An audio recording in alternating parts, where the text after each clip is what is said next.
there's a theme in Shogun about freedom, Yes. right? Yes, and I also, when watching Loki, realized that we really shared the same themes, where it's free will, Yeah, purpose, and sacrifice. right, Yeah. right. And that's why I was not expecting to, but I was like shedding tears watching the show.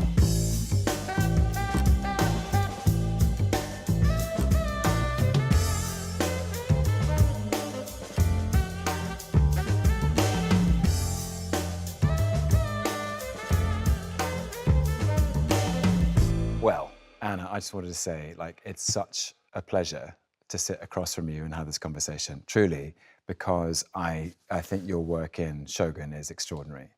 It's really, obviously really deep. And you've created Maрико with such care and diligence and love. And I've found the whole show and your performance extremely affecting. Thank you so much. I really thought it was wonderful. 私は踏みつけにされる小作人ではござりませぬ。偉大なる武将、明智陳斎の娘にございまする。 Getting that from you is so strange to me because I've been watching your work, and I remember the first time I had seen a lot of your films, but then I watched The Night Manager and I was like, who is he?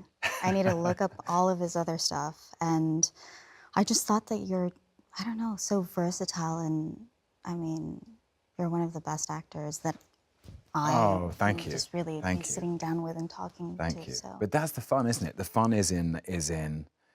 I can tell that you feel the same because of the range of your own work. Is you just get to play all the chords and key on the piano. That actually you have this. The human condition is broad and deep, and you want to play all the notes and express and experience the range of being alive. Yeah, and you come from theater. I trained as an actor in the theatre, and then my first, this is going back. I know your first film. Really? It's Joanna Hogg's Unrelated. That's right. Were you going to mention something else? No, that's right. I left drama school and I made Unrelated that summer.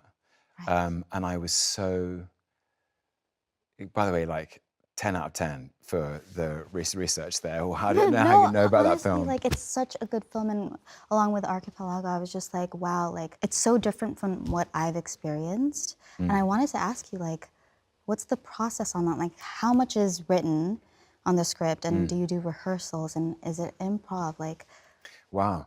Well, she'd written this brilliant script, and we improvised it. We sort of started at the beginning, so we shot it consequentially. Yeah. Very unusual. And within about 3 days, she said, I just want, everyone knows the structure of the scene, but let's improvise our way through it, because I think we'll create more, just be more truthful, more honest. Yeah.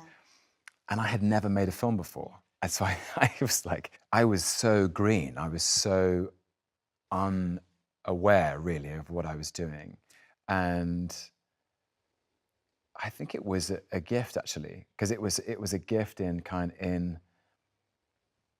that knowledge. I think that I know you'll feel of when what you're doing is honest. And the camera is interested in something real. It's not necessarily interested in something prepared. So you have to do your preparation and then try and put it away and then re-experience it, if that makes sense. Anyway, we've done my beginnings. I was wondering about your beginnings and how you started, how you got into acting. What inspired you? Well, I wanted to be a singer. Wow. When I was younger. Okay. I did a little musical in Japan when I was probably like 11, 12. But still, I wanted to sing, and so I ended up being a part of a J-pop group, which is a Japanese pop group. Wow. And while I was, a little before that, because the music, the agency I was part of was very focused on music, I knew that that was kind of my way into the industry, but they did kind of need a Japanese actress who could speak English. And I was 16 or 15 around that time. And I played a part in Ninja Assassin, which was directed by James McTeague, and that was my introduction to the acting film And how did you find it? I loved it. I was like, this is what I want to do. Yeah, I great. feel like I could do this for the rest of my life. And here you are. And you will. I mean, I don't know, but I did fall in love with it. And so from 16, I wanted to act, but just because they were focused on singing, I couldn't get into it as smoothly as I wanted to. Right, yeah. So I had to quit the J-pop group in order to actually start doing this stuff. Yeah. And it was back in 2019 that I restarted. Right. And I didn't have any rep, but my current manager reached out to me after watching Ninja Assassin. Okay. And he was sending me tapes, and I had met some other people in the UK, and I was cast in Fast 9, the Fast and Furious movie. And so that I've heard of them. Yeah, you might know it. I might know those guys, yeah. Yeah, so that was kind of Amazing. Wow. And what was that like? It was so much fun. I bet, yeah. I mean, I felt very trapped when I was in the J-pop group. Okay. I loved the girls, but I was not in control of my own career. Right.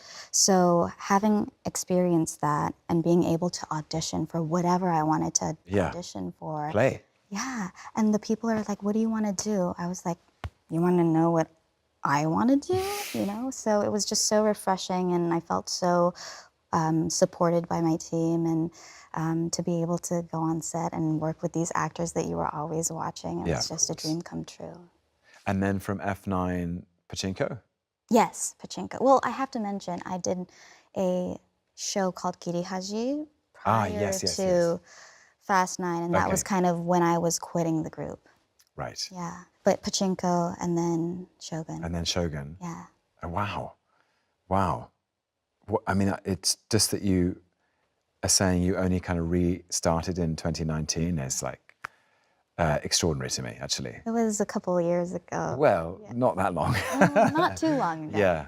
I've just been so lucky. But when you're going from a film like that and doing other things that are just so high budget, and it feels like everything is supposed to be perfect. Yes. What's that transition like? Good question. I think it's trying to retain the truthfulness of the moment itself inside the precision of what's required. Working in sync, in concert with the whole crew, with the camera, with the action, with the choreography, with other people's requirements, but trying to allow there to be a quality of aliveness and spontaneity, I think, in responding to people and listening. I had a great acting teacher who said two really helpful things. He summed up acting in 5 words, which was being truthful in imaginary circumstances, which I loved. And the second thing he said, which I always remember, is plan it, know it, forget it, do it. Plan it. And there's something instinctive and honest about that. Living in that moment. Living in the moment. But it's hard, isn't it? Don't you think? It's hard to let it go. Yeah, and especially when you're on set and all these cameras and you're looking at, I don't know, eye lines and whatnot. I think I'm still trying to figure it all out. Yeah. I suppose yes, me too, by the way. We all are.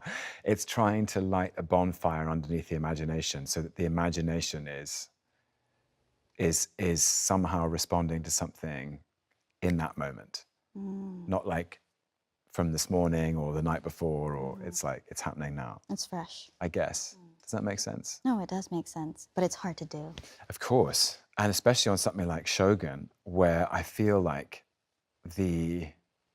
what you were all required to do was to live inside this form of behavior and this culture of manners, which is very ancient and very classical, and to honor that and to represent that truthfully, but also have these very deep, rich, real lives going on. I certainly, can I just ask you, I love the metaphor of the 8-fold fence. From the time we are small, it is something we are taught to build within ourselves. And impenetrable wall. I found it really moving.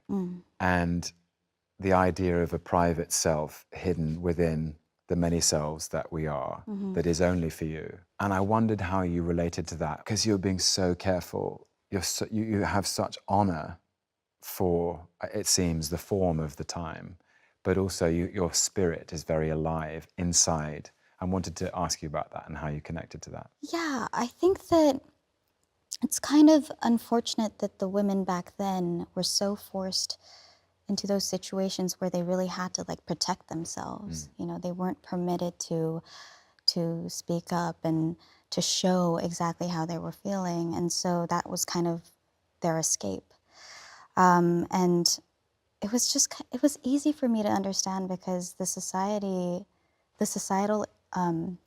expectations, it's very much still alive in Japan. And so knowing, you know, growing up with women who were experiencing that and reflecting on my own experiences, it was just like, okay, I know what this is.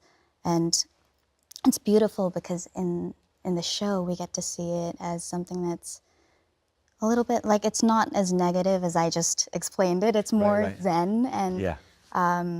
there's that beauty in it. But yeah, channeling that, I think, was kind of, it just came organically. What's it been like, the response of either Japanese women or Asian women for you, of your performance? Ooh, I'm trying not to get emotional. Okay. Okay. Can we pause?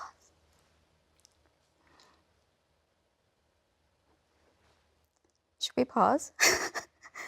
Whatever you need. Whatever you need. I shouldn't have said that because now I feel like No, I it's just okay. like It's triggered okay. this It's honest. thing. It's totally honest. So the response. Yeah. So what's it like been like, the response of Japanese and Asian women? Well, we were on the press tour and we were in Washington, D.C., and we showed our first 2 episodes to a Japanese community. And after the screening, multiple young girls came up to me being like, this is the first time I'm seeing like a real Japanese character that I can really relate to. And they were getting emotional as well because I think that it was kind of something that they had internalized, of like not being able to speak and they're having to behave, and they thought that's the way that they should be. But I think it kind of allowed them to accept that it's okay to feel these struggles and express it. And you know, in Japan, I think that we do see certain characters like that, but in Western media, it was my first time reading a script that felt like she was not, first of all, sidelined, and we were really seeing that vulnerability, but also the strength within her, and we see her kind of find her voice towards the end. And I feel like if I had seen characters like Maрико on screen growing up, then that would have kind of formed me in a different way. I wouldn't have internalized all those expectations. And so I could tell that the whole story of Shogun, but the characters, the female characters in our show had kind of had a different impact on these women. Wow. What an extraordinary thing to have given them. I mean, Yeah, extraordinary. Yeah. A gift. Wow. It's almost as if there's a theme in Shogun about freedom. Yes. Right? Yes, and I also, when watching Loki, realized that we really shared the same themes, where it's free will, Yeah. purpose, and sacrifice. Right. Yeah. Right. And that's why I was not expecting to, but I was like shedding tears watching your show. Oh, thank you. Towards like episode 5, whenever your friends are like, Loki's friends are fading away. Episode 6, like the whole thing, it was just, it feels so real. And I think that's so special because something that's a little bit more light feeling, I think that people go into it for entertainment, but then they really connect with the characters, and so it's really special. Yes, thank you so much for saying that. That means a lot, truly. We don't have time. You just disappeared. I know. I can't keep looking at it because it's horrible. What? I thought you said it didn't look that bad. I was lying. I wanted to ask because Loki in the beginning, he is the antagonist. Yes. And so when you're playing it, that version of him, was it any different, or did you find these things that you have to. You're finding elements in him that you can relate to and the reasoning why he's acting the way he is. Of course, right? yeah. Wow, great question. I felt very fortunate that when I was first cast, the arc of Loki in the first Thor film was very poignant. And I always saw Loki in that film as a broken soul with a shattered heart, deeply damaged by the facts of his life that he's made aware of, that he was adopted, that he was an orphan, that he was left to die, that he was unwanted. And there is such grief that he experiences in that film, and confusion. And in that grief, he spirals away from those he's attached to, and that grief becomes grievance. And then his grievance actually becomes the engine of what makes him an antagonist, of what makes him a villain in other people's stories, because the sadness and the heartbreak and the grief has hardened into anger and resentment and a need for vengeance and a kind of entitlement. Of course, he's controlled and mischievous and playful on the surface, but it's masking all this pain. And what I've loved about the series, the 2 seasons, and they are kind of 2 volumes of a book, the same book, but especially season 2, is tracing my way back to that vulnerable soul and healing that damage, healing the pain. And showing that pain can be transformed into courage and strength, and that there is redemption and catharsis. I found it really moving that he does find a way to rediscover and reinvigorate and redefine his purpose, which he had lost completely and had been denied him. Right. And so coming back to that vulnerability was really important to me. You quit with the magic and fight fair! Oh, shit. It's not a fair fight. And that's what it felt like on Loki. But I wonder if also for Maрико it's similar too, as the story develops and she's under greater pressure from different sides. She's trying to honor Toranaga and also be honest about her feelings for Blackthorn, but the stakes are higher because Ishido is doing what he's doing, and then eventually in episode 9 you really have to meet the moment. But Maрико is under enormous pressure in that. I mean, it's unforgettable, that scene of you defiantly walking towards the gate and just in your presence demanding that they make way for you. Yeah, I think it is similar in some ways and a little different, because I think women were under the pressure to kind of just conceal. You know, they had that kind of oppression. And so for most of this show, we see her being very quiet and really not internalizing, what is it? Like keeping it all in. Contained. Contained, yeah. And then at the end of episode 8, we finally see her given permission to use that pressure and act upon it.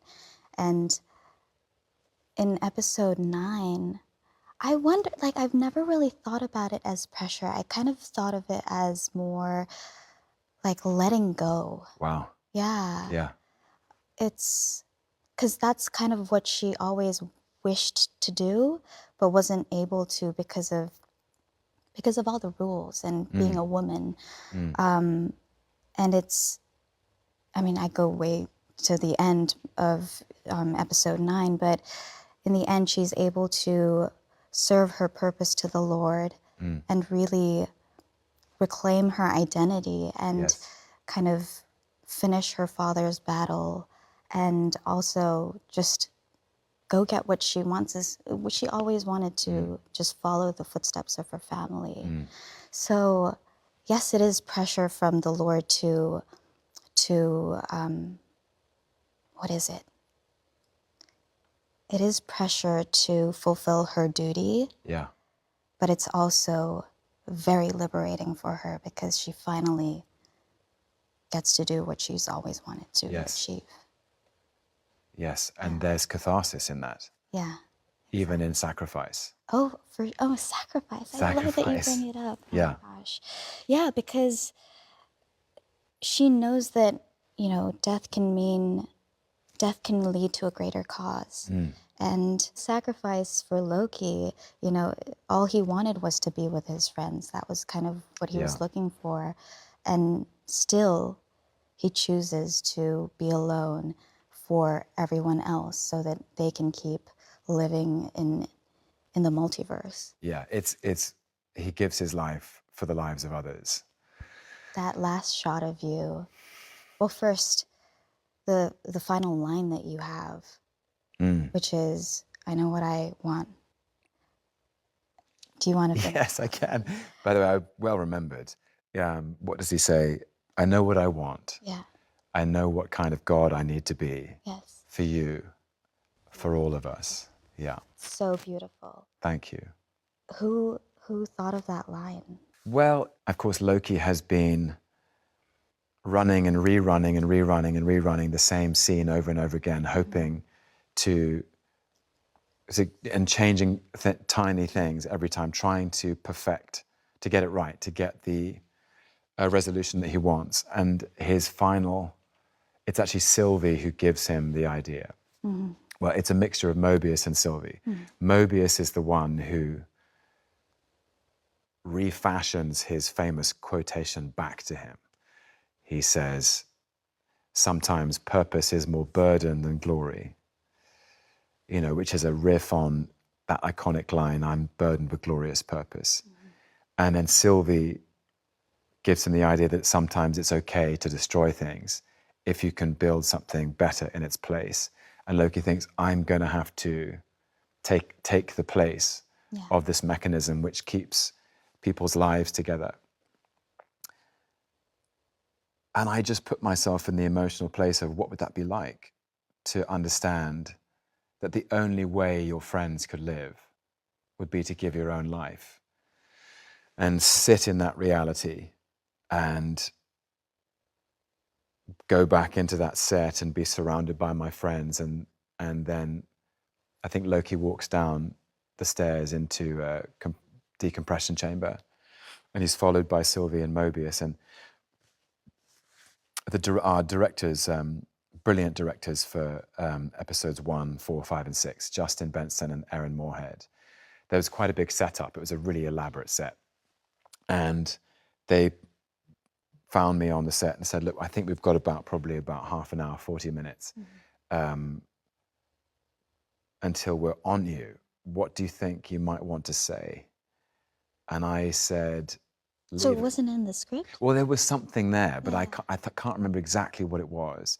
And I went for a run, which is sometimes a sort of way of getting into a way of accessing something much more instinctive in myself around the set, the soundstage. We were filming at Pinewood Studios in West London. And it was a beautiful morning, and I was running around the whole the lot in my costume, just trying to go deeper into my experience of this was the last thing Loki was going to say. And I remembered that at the end of Thor, the last thing he says, looking into the eyes of Odin and Thor, is, I could have done it, Father. I could have done it for you, for all of us. I could have done it, Father! I could have done it! For you! For all of us! And it's full of need and desperation and yearning for acceptance and misguided intention. It's full of his own broken heart. And I thought to myself, I wonder if I should say that again and bring it back, but it has a completely different meaning, which is full of love and sacrifice and selflessness and generosity. And I thought, and I ran back in, I got very excited, I ran back into the stage and I found Justin and Aaron and our producer Kevin Wright, and I said, here's what I think it should be. I know what I want. I know what kind of God I need to be for you, for all of us. And it's stepping into something. It's very similar to what Maрико goes through, actually. It's a moment of release and the clarity of defining your own identity in sacrifice. That actually in his last moment, he gets agency. He gets to decide what his life has represented up until this point. And that his final utterance is one of profound love and generosity. And that the journey of 1,000 miles has led us here. It was very satisfying and moving for me too, because it's been such a long journey. It's been 15 years of my life. It could not be, I just felt very moved by it. Right. And Justin, Aaron, Kevin, Owen Wilson, Sophia Di Martino were so kind in their responses to me. They were so aware, they were so there with me. Right. Those moments are magic on set, aren't they? Were they actually present They were. looking at you? They were. Oh. Yeah. There I was able to look at them and say those words and feel it, make it real. Yeah. Oh my goodness. Yeah. And what was it like working with, because there's some really amazing, great actors in Shogun as well. Hiroyuki Sanada and... Cosmo Jarvis. Yes, Cosmo Jarvis. Yes. Tadanobu Asano, Yeah. who I know he played... Oh my God. Yeah, he played you guys Hogan know in each Thor. other. Yeah, so it was lovely to see him again. I love that man. But I've been such a fan of, I hope I'm saying his name right, Hiroyuki Sanada. He's just a magnificent actor. And he was a producer on this as well, I think. Yes, I think that him being a part of it really was important to the Japanese people, because then they knew that they were in the right hands, and that he was going to bring crew from Japan that he had already worked with in Japan doing jidaigeki. So I was very excited and also very nervous, because it was my first period piece and he's so experienced, and I knew that I had to really work closely with him. But he's the nicest soul. Like, he's so generous. He's always there. He's trying to make jokes so that everyone's kind of, having a keep good the time. energy high. I can't find enough good words to express my experience with him. I feel like he'll always be the person that I'll reach out to if I ever have an issue. Like, he's so giving. Yes. And I think it was his first time to produce anything, but he was having such a good time on set. And whenever we talk about Shogun, people ask us, did you have fun? I'll be honest, like, it wasn't fun. Yes. It wasn't like we were like laughing and, you know? The material isn't quite... Yeah, it's so heavy that I was kind of in character, I think, for most of it. But Hiro's always explaining how much he enjoyed it and how much fun it was for him. So I think that... It's very wise of him to know that when you're going deep into heavy material, to keep it light, to keep it playful. I think that's very wise. That strikes a chord with me too.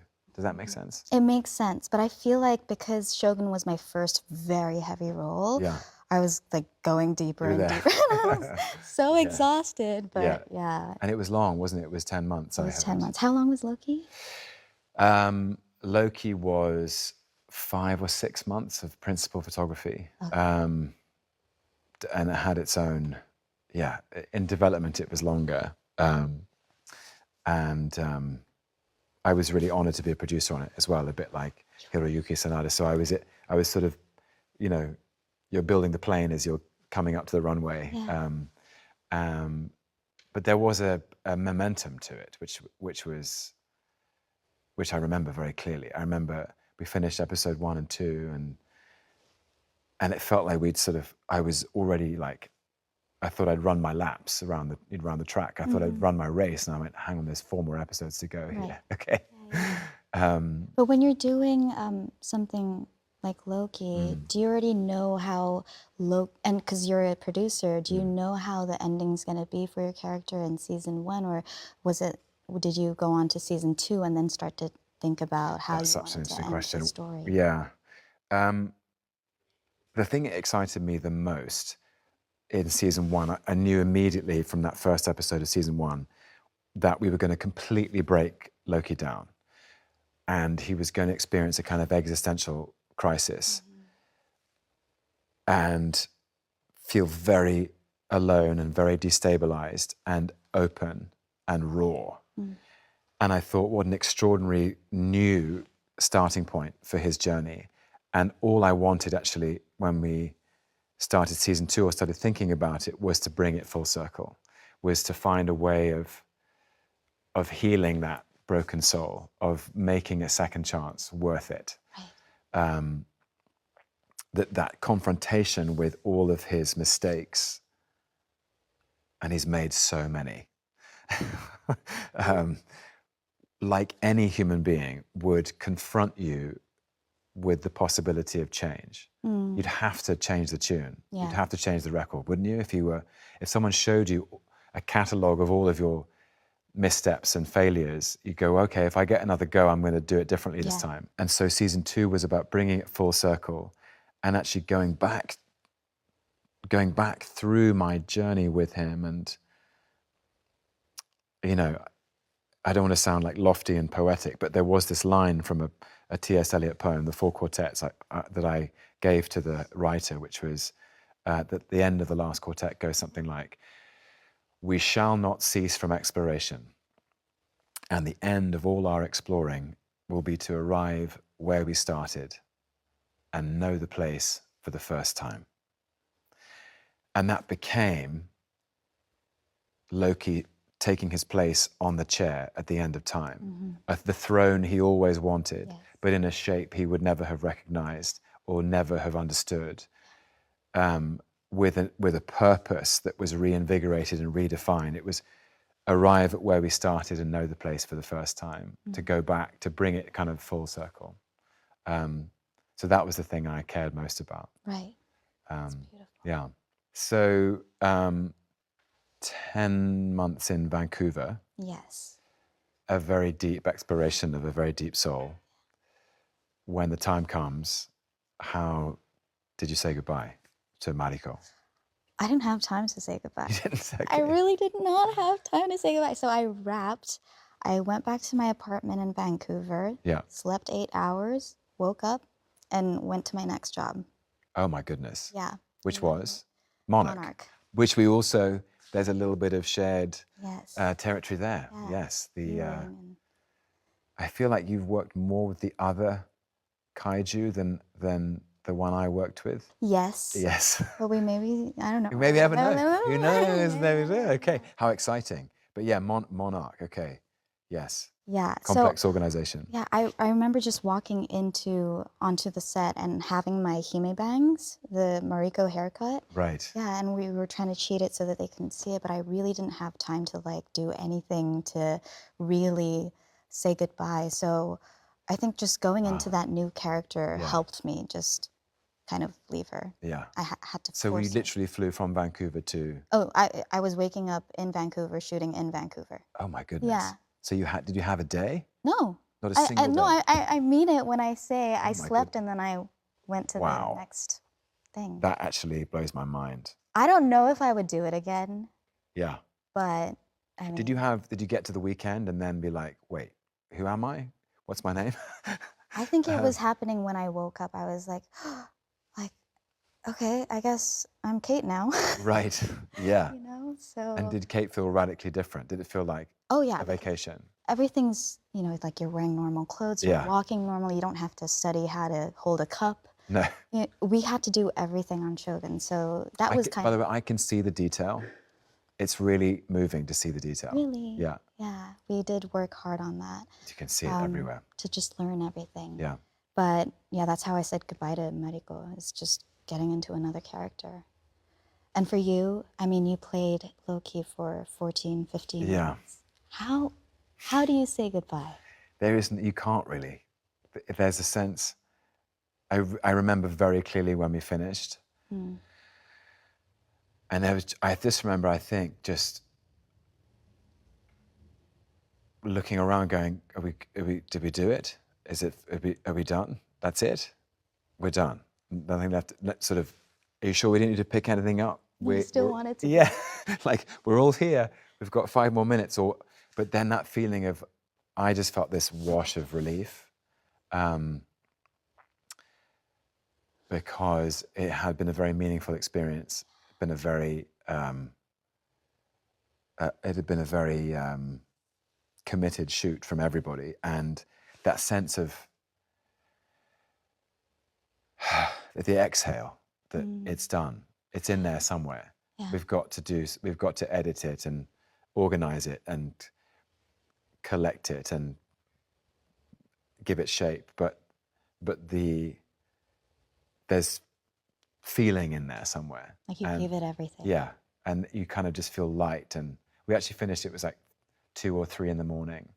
And I went around and said goodbye to the crew. And by the time I left, I got in my car and drove away, it was getting light. And it was amazing to drive into the sunrise with it all in the rear view and just like, you know. That itself is a movie. It's like, what is it? It's like, that'll do, pig. You know, just that'll do. You left it all on the field. Yeah, no more miles left to run. Do you feel like you still carry a little bit of him? Always. Yeah. Completely. Yeah. In Japanese, you would say "otsukaresama deshita," which you say at the end of work. It's like, thank you for your hard work. So, Thank you. How do I say that?